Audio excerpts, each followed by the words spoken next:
हे guys, अस्सलाम वालेकुम। Welcome back to my channel Zumzum. तो कैसे हैं आप लोग सब? मैं उम्मीद करती हूँ कि आप सभी बहुत अच्छे होंगे और आप लोगों की दुआओं से माशाल्लाह मैं भी अच्छी हूँ।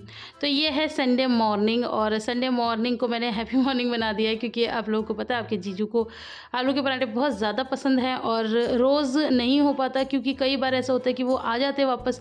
तो और कई बार ऐसा होता है कि वो आते भी नहीं, जैसे आयरा को लेके जाते हैं ना, तो वो नहीं आते, तो फिर मैं आलू उबालूँ और इतना सारा रिस्क लूँ और फिर वो ना आए।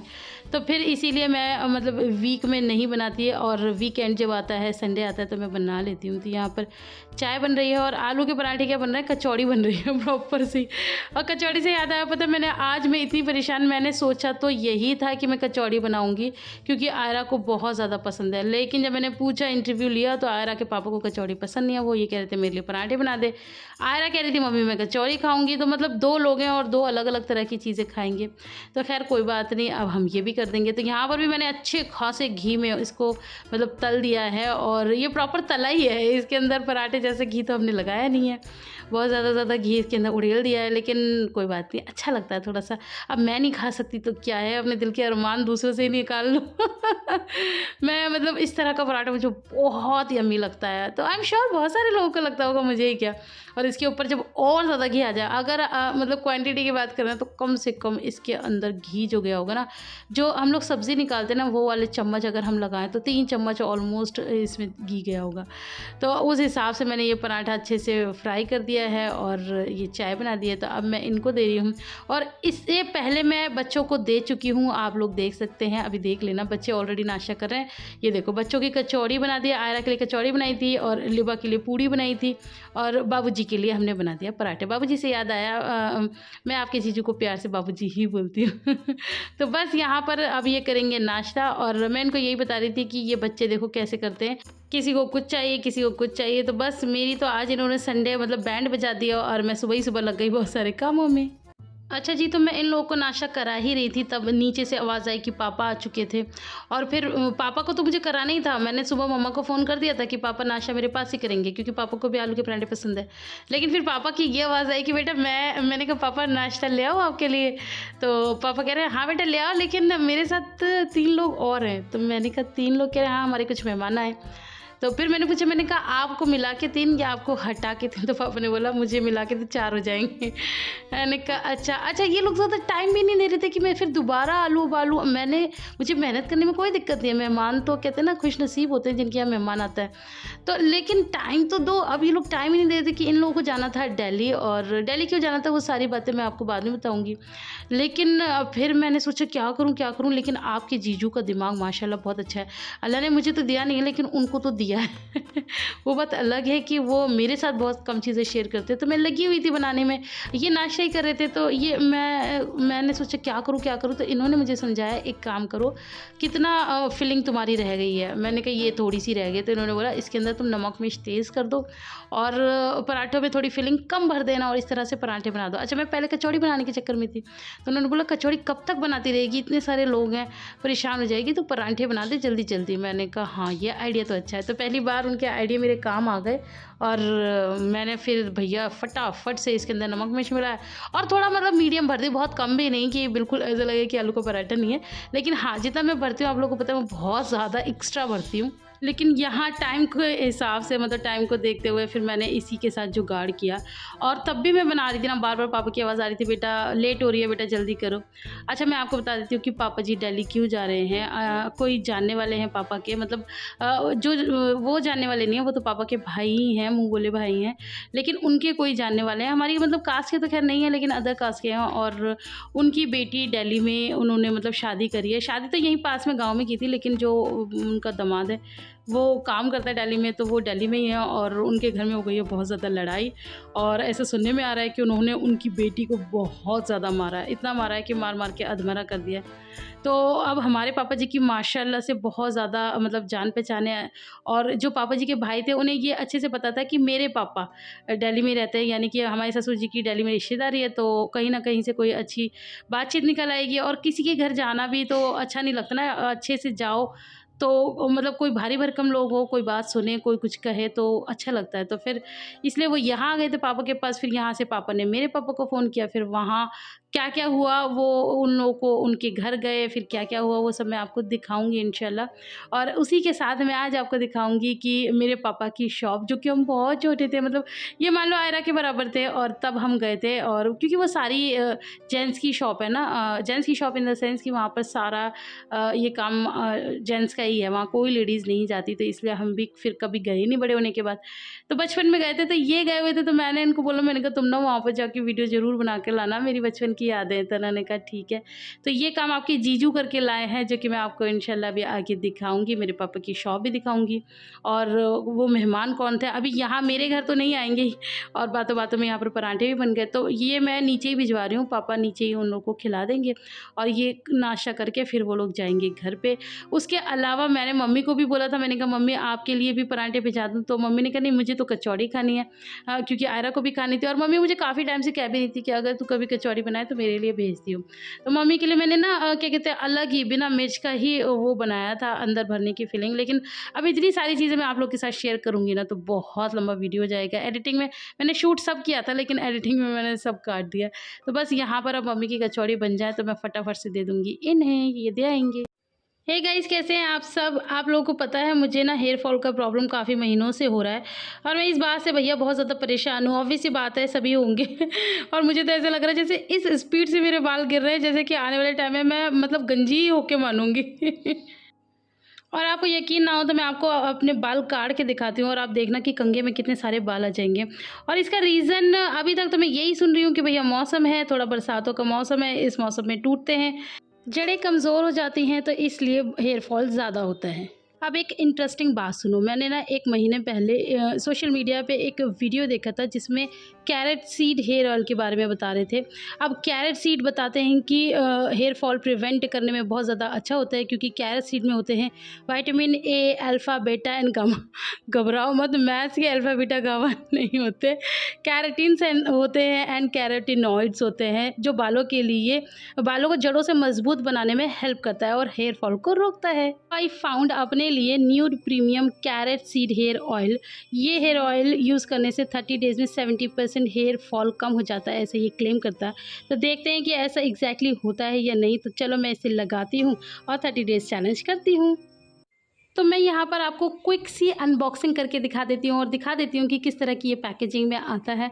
तो ये इसकी एक तरह की कार्डबोर्ड की पैकेजिंग है, और यहाँ पर बड़ा बड़ा लिखा हुआ है carrot seed hair oil with nude's brand का है ये, जैसे मैंने आप लोगों को ऑलरेडी बता दिया है। तो इस तरफ सारे इसके इंग्रेडिएंट्स हैं, हाउ टू यूज़ है, प्रिकॉशंस हैं, ये सारी चीज़ें यहाँ पर लिखी हुई हैं, आप लोग इसे पढ़ सकते हैं। इसके अलावा अगर मैं इसको दूसरी साइड से करती हूँ तो यहाँ पर आ जाते हैं इसके प्राइस और एक्सपायरी डेट, ये सब चीज़ें आ जाती हैं। तो यहाँ पर इसके प्राइस है 500 रुपीज़। तो ये 500 रुपीज़ का है, और इसके प्राइस बिल्कुल अच्छे खासे हैं, मतलब कोई ऐसा नहीं है कि भाई बहुत ज़्यादा है, बहुत डिसेंट इसके प्राइस है। और यहाँ पर सर्टिफाइड है ये, और इसके ऊपर भी लिखा हुआ है ट्रस्टेड बाय डर्मेटोलॉजिस्ट। आजकल जो चीज़ डर्मेटोलॉजिस्ट से ट्रस्टेड होती है ना, वो चीज़ तो सबसे बढ़िया ही होती है।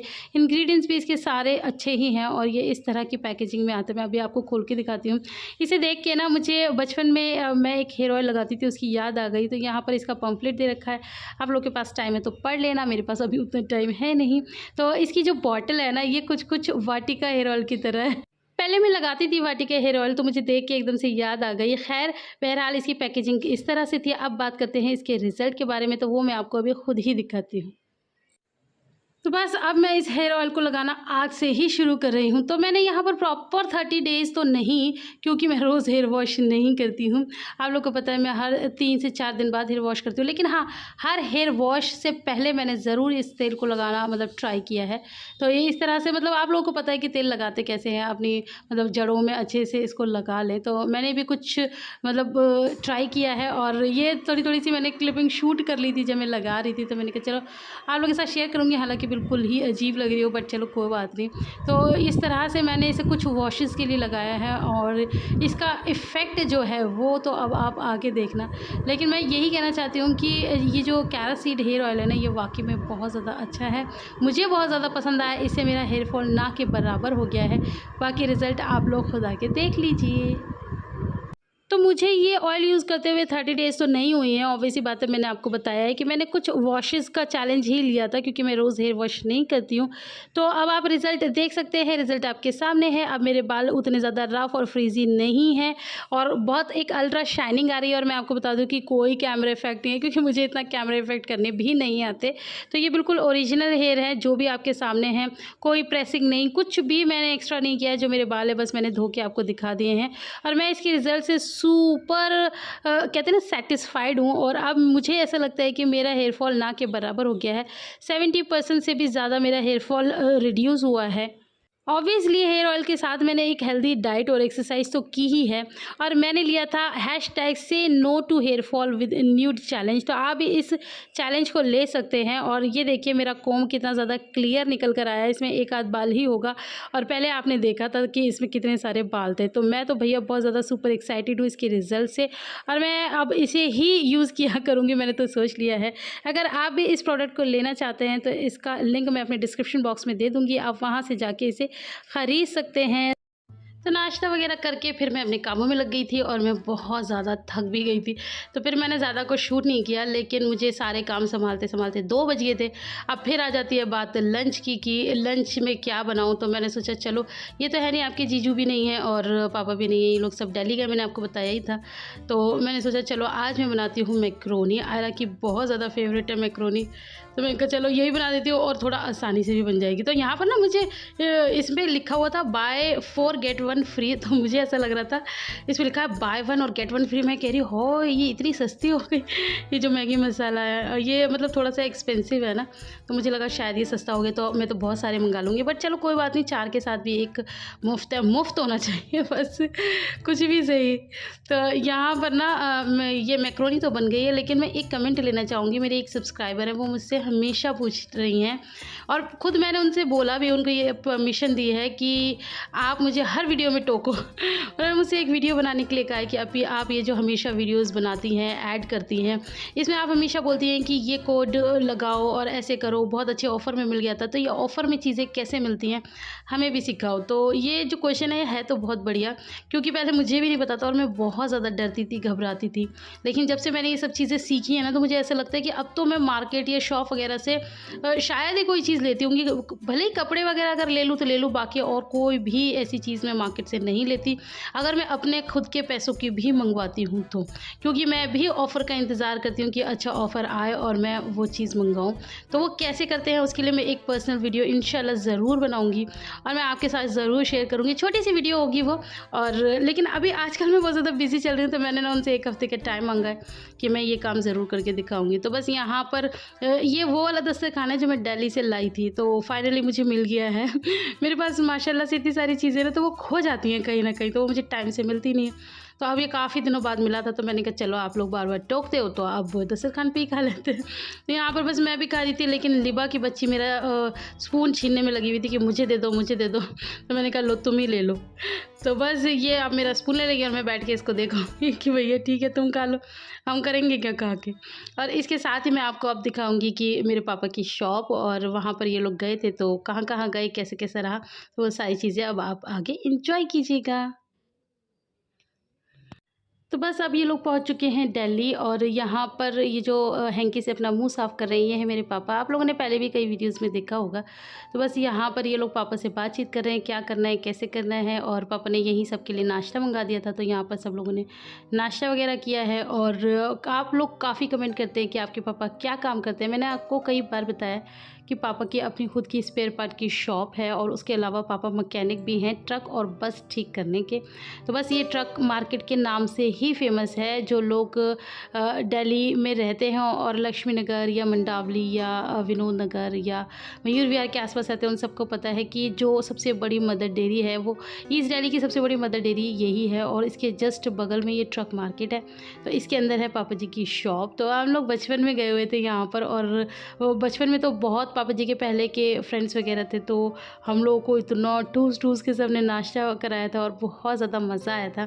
लेकिन बस फिर वो बचपन बचपन में ही 1-2 बार गए हुए हैं, उसके बाद फिर हम कभी गए ही नहीं, क्योंकि मैंने आपको पहले भी बताया कि ये सारी मतलब यहाँ पर सारे जेंट्स ही होते हैं, लेडीज़ का कोई काम ही नहीं है और फिर हमारा क्या काम यहाँ पर।